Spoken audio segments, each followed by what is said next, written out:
এদিকে বিএনপির স্থায়ী কমিটির সদস্য মির্জা আব্বাস বলেছেন, নির্বাচন প্রক্রিয়া পেছানোর কোনো অজুহাত জনগণ মেনে নেবে না। তিনি বলেন, ফ্যাসিস্টদের বিচার সবাই চায়, কিন্তু তাদের বিচারের আগে নির্বাচন হবে না এমন কথা মানবে না জনগণ। রাজধানীর একটি হাসপাতালে চিকিৎসাধীন বিএনপি মহাসচিব মির্জা ফখরুল ইসলাম আলমগীরকে দেখতে যান মির্জা আব্বাস। এ সময় তিনি বলেন, সবকিছুই নিয়মতান্ত্রিকতার মধ্য দিয়ে যেতে হবে। নির্বাচন পেছাতে দীর্ঘসূত্রিতার পেছনে দেশি বিদেশি ষড়যন্ত্র রয়েছে বলে অভিযোগ তার। বলেন, এই ষড়যন্ত্র সফল হলে ক্ষতি হবে বাংলাদেশের। ফ্যাসিস্ট দমনে নতুন কোনো ফ্যাসিজম যাতে গজিয়ে উঠতে না পারে সে বিষয়ে সতর্ক থাকার কথাও বলেন বিএনপির এই নেতা। ছাত্রদের নতুন দলকে তিনি ধৈর্য ধরার পরামর্শও দেন।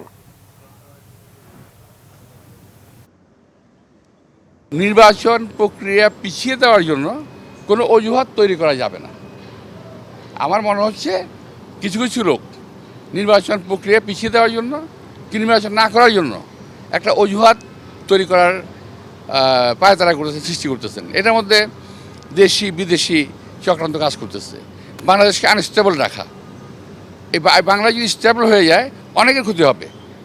আমাদের বিদেশি ক্ষতি হবে, এদেশের মানুষের ক্ষতি হবে, এদেশের মানুষের জিম বানানোর যে একটা অপচেষ্টা চলতেছে তার ক্ষতি হবে। তো এই জন্য নির্বাচনটাকে পিছিয়ে দেওয়ার জন্য কোনো অজুহাত গ্রহণযোগ্য না জাতির কাছে।